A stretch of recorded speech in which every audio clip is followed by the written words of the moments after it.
नमस्कार दोस्तों, बड़ी खुशी की बात है कि अब हमारे भारत में सुप्रीम कोर्ट में याचिका दायर हो चुकी है कि संविधान से इंडिया शब्द हटाया जाए। अब हम लोग इंडियन नहीं रहेंगे, अब हम लोग भारतीय बन जाएंगे, एक हिंदुस्तानी बन जाएंगे। सदियों से चला रहा इंडिया शब्द बड़ा ही घातक था, शायद आप लोगों को मालूम है। इंडिया शब्द का अर्थ होता है हरामी संतान। आपने पढ़ा होगा अंग्रेजों के समय में जब सिनेमा घरों में और कई सार्वजनिक स्थानों पर dog and Indian are not allowed लिखा होता था, बोर्ड लगा होता था। इससे आप समझ सकते हैं कि अंग्रेजों के लिए इंडियन की क्या वैल्यू थी। यदि आप ऑक्सफोर्ड की पुरानी डिक्शनरी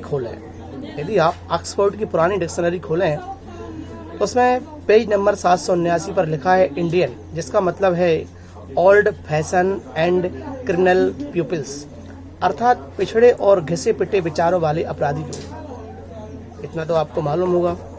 इंडिया का एक अर्थ और होता था, वह व्यक्ति दंपत्ति जिसके माता पिता का विवाह चर्च में नहीं हुआ हो। अर्थात इंडियन शब्द का अर्थ है उस दंपत्ति से पैदा संतानें जो चर्च में विवाह न होने के कारण नाजायज हैं, मतलब वस्टर्ड या हरामी संतान। ब्रिटेन में वहाँ के नागरिकों को इंडियन कह के जो संबोधित करता है वो कानूनी अपराध माना जाता है, और हम लोग गर्व से कहते हैं इंडियन, हम इंडियन हैं। ऐसा नहीं है। भारत या इंडिया उस देश का क्या नाम है? सरकार से यही सवाल लखनऊ के एक सामाजिक कार्यकर्ता ने पूछकर केंद्र सरकार को बड़ी मुश्किल में डाल दिया है।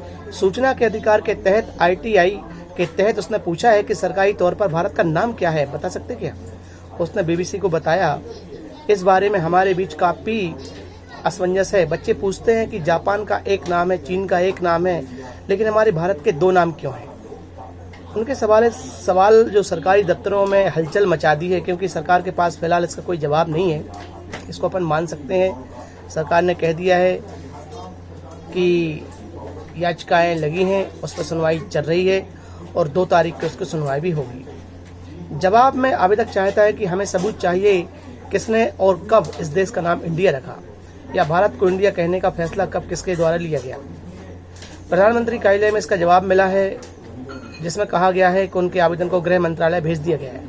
गृह मंत्रालय में भी इस सवाल का जवाब किसी के पास नहीं था, अतः संस्कृति विभाग के पास भी यह जवाब नहीं है और राष्ट्रीय अभिलेखागार में भेजा गया है। इसकी जानकारी खोजी जा रही है।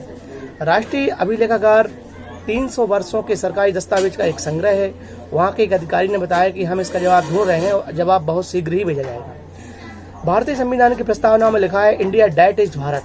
इसका मतलब यह हुआ कि देश के 2 नाम हैं। सरकारी तौर पर गवर्नमेंट ऑफ इंडिया भी कहते हैं और भारत सरकार भी कहते हैं। कुछ विद्वान मानते हैं कि इंड शब्द की उत्पत्ति सिंध से हुई है, सिंध शब्द से हुई है।